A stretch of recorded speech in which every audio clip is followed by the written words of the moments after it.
सभी को यथोचित अभिवादन।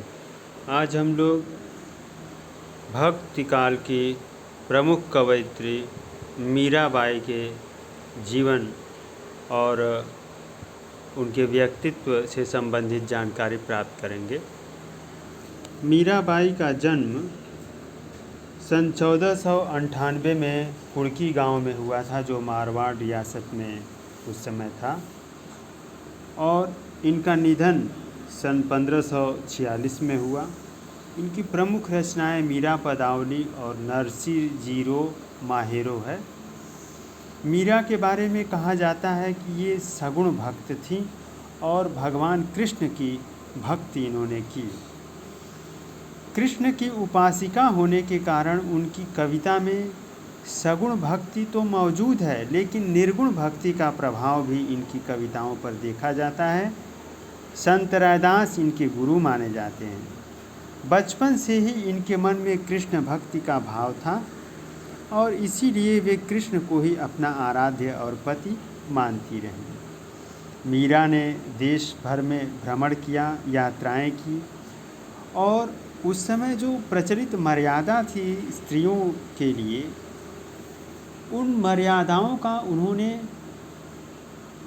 पालन नहीं किया और परिणाम स्वरूप चित्तौड़ राजघराने में इनको अनेक कष्ट उठाने पड़े।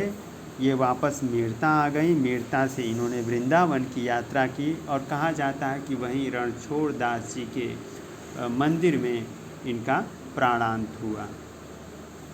अपने समय में इन्होंने लोकलाज और कुल की मर्यादा इत्यादि पर ध्यान नहीं दिया और उस समय जो भी रूढ़ियाँ स्त्रियों के लिए प्रचलित थी उन सब का विरोध किया। संतों के साथ बैठना, भजन कीर्तन करना, भगवान की भक्ति इत्यादि में इनको कोई संकोच नहीं था। भले ही इस कारण उनकी लोग निंदा करते रहे, परंतु उन्होंने निंदा की या स्तुति की कोई परवाह नहीं की। ये अपने मार्ग से विचलित नहीं हुए और कृष्ण भक्तों में इन्होंने अपने आप को एक प्रमुख स्थान दिलाया।